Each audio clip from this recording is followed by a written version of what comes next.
imunitas itu cuma bisa didapetin dari vaksin. Akurat tuh, certain extent nggak mungkin kurang. Meskipun keluarnya itu juga dengan banyak semprot-semprot. Disclaimer guys! Jadi karena video ini isinya opini individu masing-masing, nggak ada yang benar dan nggak ada yang salah. So, No hate comments, just love. enjoy! Saya merasa lebih berani keluar rumah karena sudah memasuki masa transisi PSBB.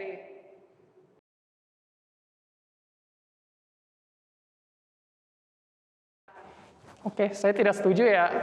Karena dari awal pada masa itu, PSBB, ya saya tetap harus ke kantor, tuntutan kerja sekali lagi. Bukan karena pengen keluar-keluar. Karena ya, saya masa PSBB keluar itu sendiri sudah takut karena harus ke lapangan segala macam. Dan lapangan itu ada banyak orang lain yang kerja juga di situ. Dan sekarang masa transisi PSBB ya sama saja, nggak ada yang berubah. Tetap resikonya, tetap banyak orang di sekitar saya, malah makin banyak di jalanan. Makin takut justru saat masa transisi ini, gitu. Sama sih, aku juga sependapat soalnya bukan karena masa transisinya jadi lebih berani, tapi emang dari awal aku udah berani. Dari awal udah berani keluar. Karena ya gimana, masalahnya meskipun kantorku menerapkan WFH, jadi seluruh anak karyawannya dibikin WFH full, kantorku masih WFH sampai akhir tahun nih, sampai Desember. Nah, sama sekali nggak ke kantor, kita dari Maret sama sekali belum. Tapi kita tetap, lebih tepatnya keluargaku di rumah masih tetap butuh untuk keluar rumah. Misalnya untuk ke supermarket, beli makanan, bahan pangan apa, kan itu kan nggak mungkin kita cuma diam di rumah doang. Kalaupun misalnya pesan ojek online atau apa, juga tetap berinteraksi sama orang, sama abang ojolnya. Jadinya ya kalau dari awal, aku sih emang nggak gitu khawatir dan nggak gitu takut untuk keluar. Yang penting ya itu asalkan menerapkan protokol kesehatan. Terus kalau ada orang bersin-bersin, aku jauh-jauh aja. Ya, gue setuju sih sama kataannya sih. Memang ya kita kan sekarang lagi masa transisi gitu ya, misalnya PSBB. Mungkin beberapa orang berpikir, oh ya udah saatnya keluar, dan justru karena mereka mau keluar itu ya gue jadi takut gitu kan, karena lah ntar malah makin banyak yang keluar gitu, makin dekat-dekatan lagi tuh sama orang-orang gitu. Menurut saya, usaha pemerintah seperti mengisi buku tamu saat di tempat umum dan mengurangi kuota dine-in suatu restoran adalah hal yang efektif.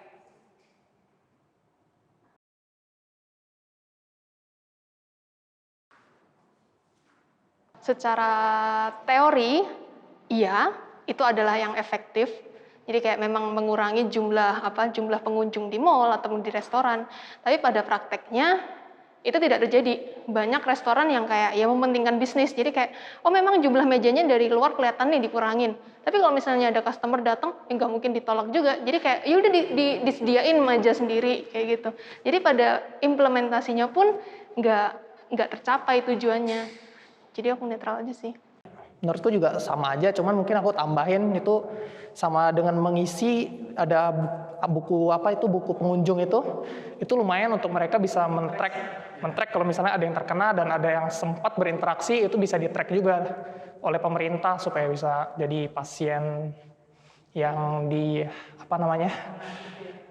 yang suspek gitulah istilahnya. Itu lumayan efektif untuk itu. Dan satu lagi, pas kebijakan ini keluar juga itu lumayan bisa meningkatkan kesadaran masyarakat yang agak kurang akses untuk beritanya. Jadi mereka ngelihat, oh ada sesuatu yang terjadi, kenapa ini gitu. Lumayan untuk meningkatkan kesadaran juga. Tapi aku mau tanya deh, aku cuma penasaran nih. Yang kamu bilang kan mengisi buku tamu nih. Nah, apakah dengan mengisi buku tamu, terus kalau misalnya pun ada contoh aja nih, aku pergi ke restoran. Pergi ke restoran makan, ngisi buku tamu. Terus habis gitu, nggak seberapa lama, aku tes, oh aku corona. Terus habis gitu, apakah pihak restorannya tahu kalau aku corona? Bukan, dari yang aku tahu ya, kalau mereka mengisi buku tamu itu, untuk pihak restoran, mereka harus mengumpulkan datanya ke pemerintah. Setiap ada frekuensinya, jadi pemerintah yang harus tahu, ada datanya kamu kena COVID, pemerintah harus trace. Soal implementasinya mereka beneran lakukan atau enggak lagi, itu masyarakat Indonesia, termasuk polisi, pihak militer juga masih masyarakat Indonesia, tergantung kesadaran mereka sendiri. Kalau soal kebijakan menurutku udah bagus. Jadi buku tamunya bukan buat tahu dia corona apa enggak, tapi buat tracing-nya enggak sih? Selama 14 hari ke belakang dia kemana aja. Jadinya orang-orang yang di situ ya itu mungkin bisa dites atau dikabarin. Kalau aku tambahin sedikit, kalau buku tamu itu mungkin di perkantoran biasanya. Cuman kalau di restoran itu, misalnya nih, ketika kamu pulang, kamu itu misalnya tes, swab, terus hasilnya positif, nanti si dokter akan tanya, kamu habis kemana aja, kamu habis aktivitas kemana aja, siapa aja keluarga atau tetangga yang kamu kunjungin.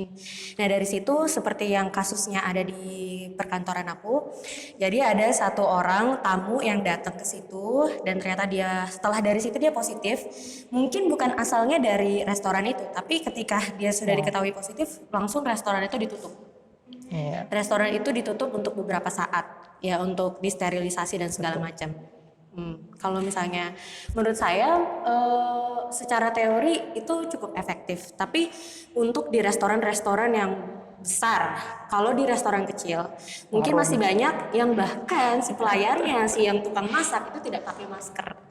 Ya, jadi mau sedikit pun orang yang di situ kan kita nggak tahu siapa yang yang masak itu atau apa sebenarnya sih di situ.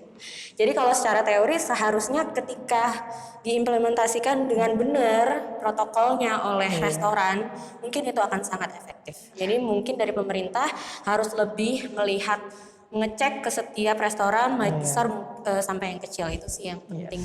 Ya, gue setuju sih. Harus konsisten juga ya. Bener.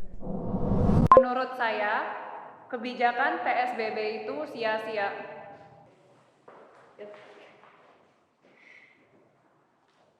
Silakan.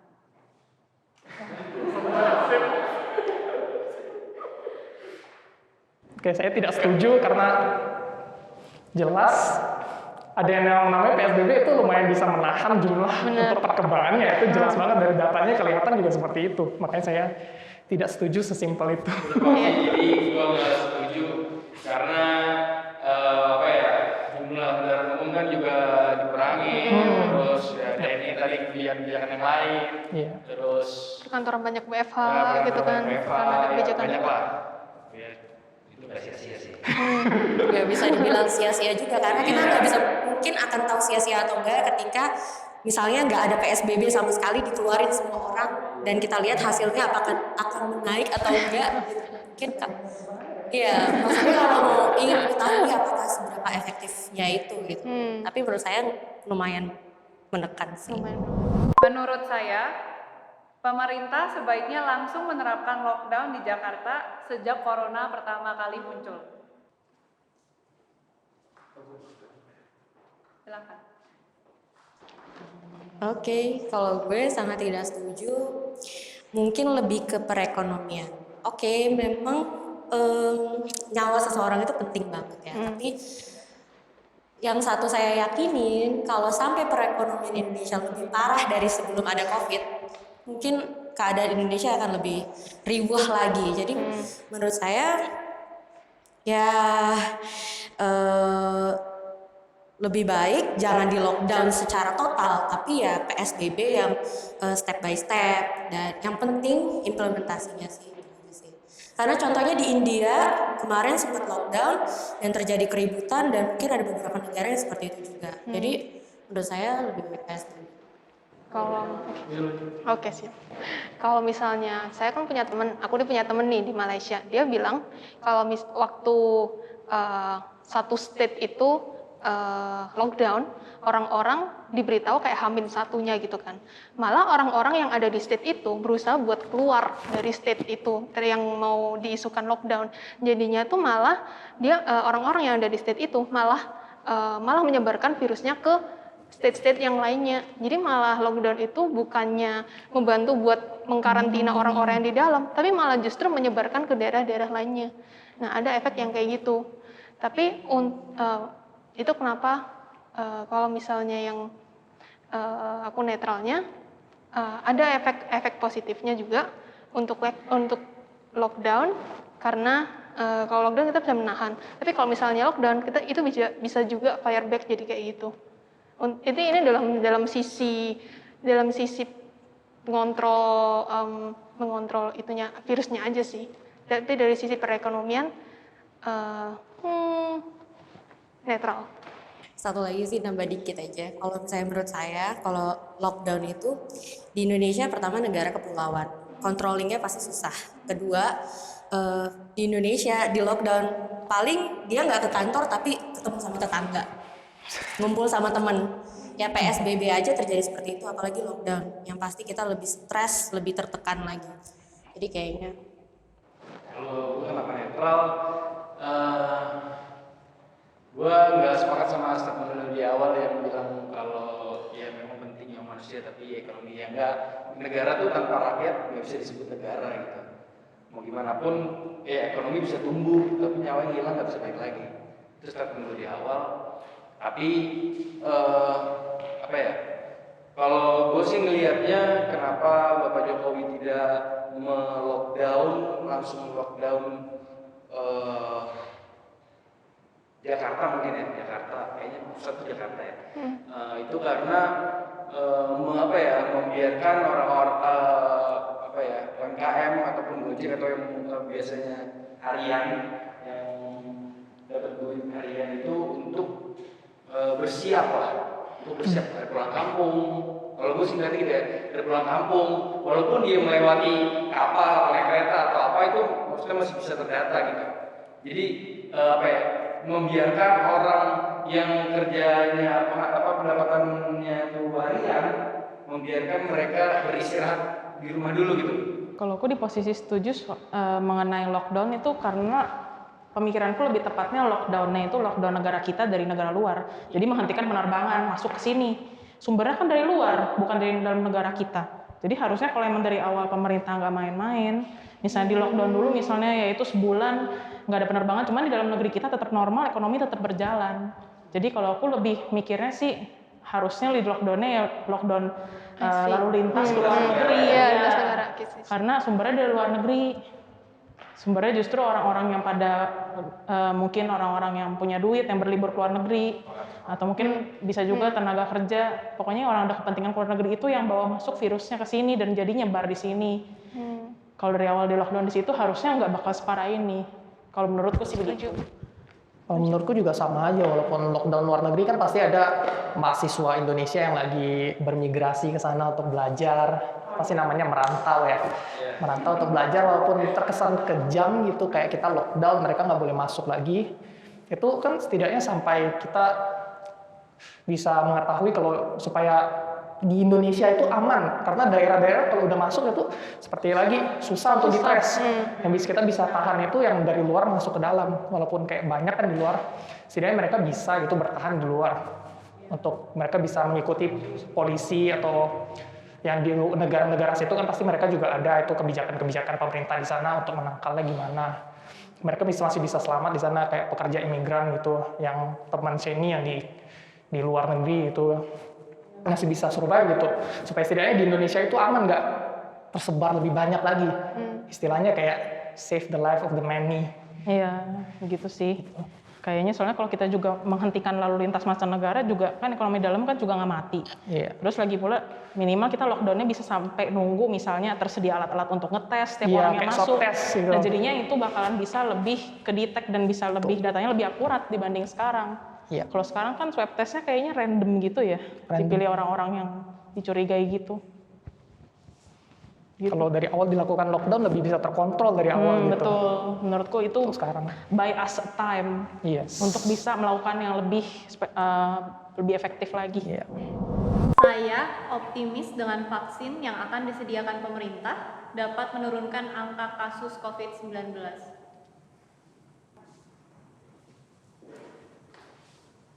Kalau setauku sih masih vaksinnya tuh masih phase 3 clinical trials gitu.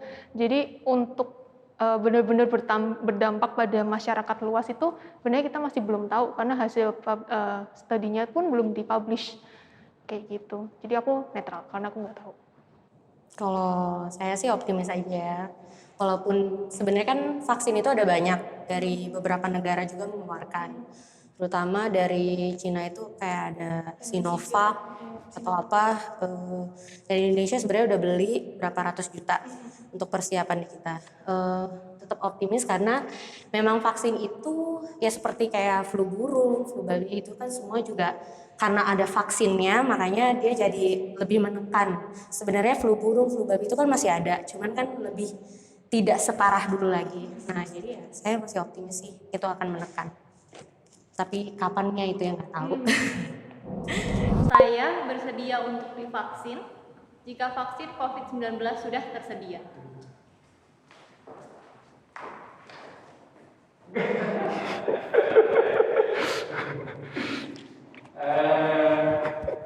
Karena ya kalau bersedia kenapa enggak gitu? Kenapa kalau memang maksudnya ketika mereka sudah berani mengaplikasikan vaksin itu ke masyarakatnya kan berarti sudah ada tahap dan proses yang telah dilakukan gitu kan. Mudah-mudahan aja. Nah, ya kalau bersedia ya kenapa enggak gitu. Daripada kena Covid gitu. Tapi kenapa kamu nggak di sini? Karena kenapa nggak sangat setuju super banget parah sangat setuju parah gitu kan. Karena masih takut juga gitu, maksudnya masih ragu gitu, maksudnya keputusan kenapa gua ragu ya? Iya nggak tahu makanya aku tanya nih. Ya karena gua nggak masih belum tahu gitu proses apa sih yang nanti itu bakal kita hadapin ke depannya soal vaksin ini. Saya netral karena mana ya, kalaupun keluar mungkin saya masih, kalaupun itu udah terjadi, saya sekarang nggak tahu, tapi kalau itu udah terjadi mungkin saya masih takut awalnya. Mungkin setelah ada bukti, ada yang sembuh baru mungkin saya berani. Tapi kalau untuk sekarang saya lihat ke depannya ada immediately saat itu mungkin enggak. Mungkin setelah udah satu fase pada divaksin dan terbukti berguna baru selanjutnya. Karena ada efek samping, kalau misalnya ada efek samping kan saya nggak mau kena gitu. Iya, mungkin terkesan egois ya, tapi kalau vaksin itu masukkan iya, betul. Kan agak nggak tahu juga ini apa gitu. Jiper juga jiper, deg-degan juga. Saya percaya tanpa vaksin, virus corona akan pergi dengan sendirinya.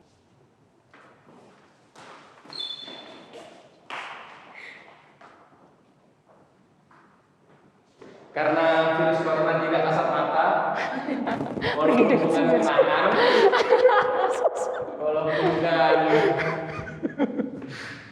jadi nggak bisa kita klaim bahwa dia bakal pergi dengan sendirinya gitu. Corona kan bukan belangku. Betul bro. Saya setuju dengan itu. Sama sependapat juga sih menurutku ya, dari berkaca dari kasus-kasus sebelumnya juga virus-virus lain tuh mesti ada antivirusnya gitu dulu kan, baru kita bisa mengatasi dan melewati penyakit yang disebabkan oleh virus tersebut. Jadinya ya kayaknya kalau kita nggak berbuat apa-apa ya nggak bakal pergi juga. Sebenarnya menurut aku dari sisi, nggak tahu sih ini dari logika aja sih. Kalau misalnya tuh virus corona nggak divaksinin, merajalela sendiri, sebenarnya yang terjadi adalah survival of the fittest. Jadi yang orang-orang yang lemah itu nggak bakalan survive. Jadi yang survive adalah orang-orang yang sudah kebal terhadap virus itu.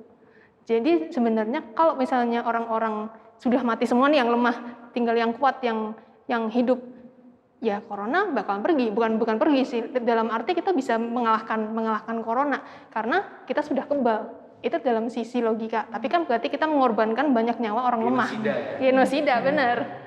Kayak gitu. Secara sains Konsep ini gitu. Konsep herd immunity ya? Konsep herd immunity, benar. Kayak gitu sih. Tapi vaksin tetap harus dilakuin. Saya sebagai masyarakat merasa kurang berpartisipasi dalam penanggulangan COVID-19.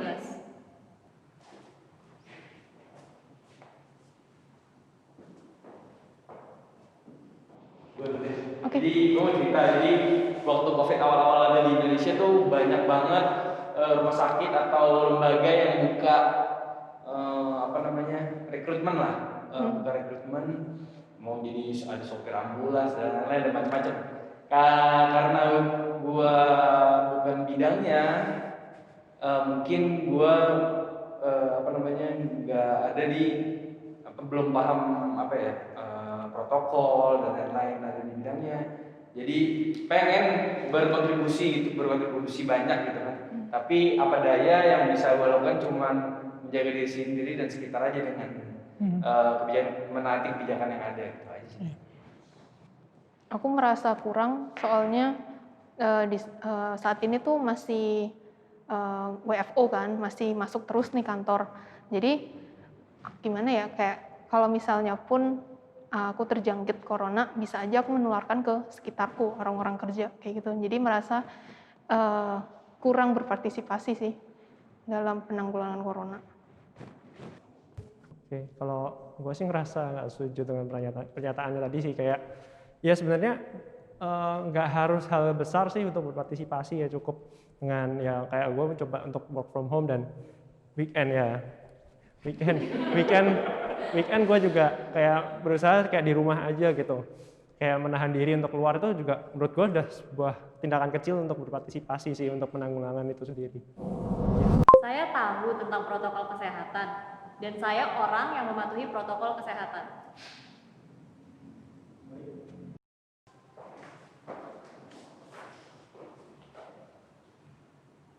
Oke, saya tidak setuju karena bahkan saya berada di sini, saya nggak ada social distancing-nya sama sekali ya. Saya sudah tidak mematuhinya. Begitu. Kalau gue sangat setuju karena gue nggak kerja banget gitu kan, terus kuliah juga. Jadi gue di rumah aja, belajar di rumah aja, terus juga kemana-mana pakai masker sama hand sanitizer. Walaupun ngobrol keadaan masih dekat, tapi menurut gue kalau kita selama kita pakai masker masih gitu protokol kesehatan. Oke, sama sih, gue masih ya maksudnya setuju aja sih, karena ya gue tahu lah maksudnya protokolnya seperti apa, itu hanya udah dikasih tahu sama pemerintah juga kan. Cuma ya gue berusaha kayak anggapnya tetap di rumah ya, tetap kalau kemana-mana ya jaga jarak lah ya sama orang lain gitu. Ya sejauh ini sih gue lakuin hal-hal itu. Memang protokol kesehatan itu isinya apa aja sih? Kalau yang saya tahu ya, yang secara umum misalnya disuarakan itu penggunaan masker, lalu penggunaan hand sanitizer atau kayak alkohol yang disediakan di kantor, terus menjaga jarak, dan mungkin ada yang mau nambahin? Kayaknya secara umum. Iya sih, kayak gitu sih. Mencuci tangan, mencuci tangan, menjaga jarak. Saya sudah berusaha membantu pemerintah semaksimal mungkin dalam menanggulangi COVID-19.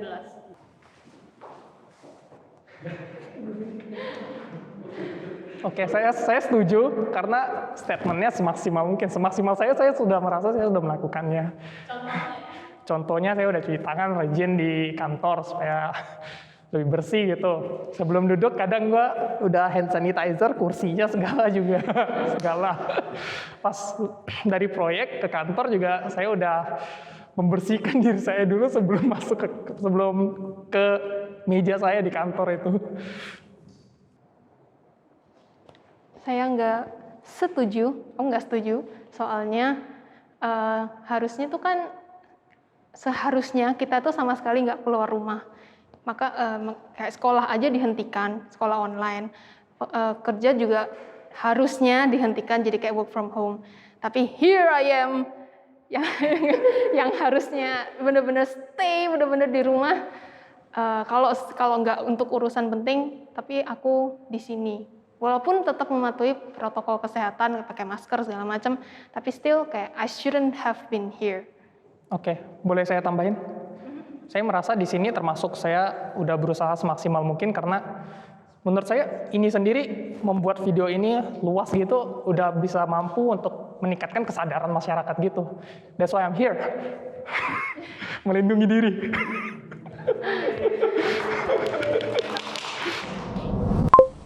Hai guys! Thank you so much for watching. Jangan lupa support kita dengan Like, comment, subscribe, dan see you in our next video.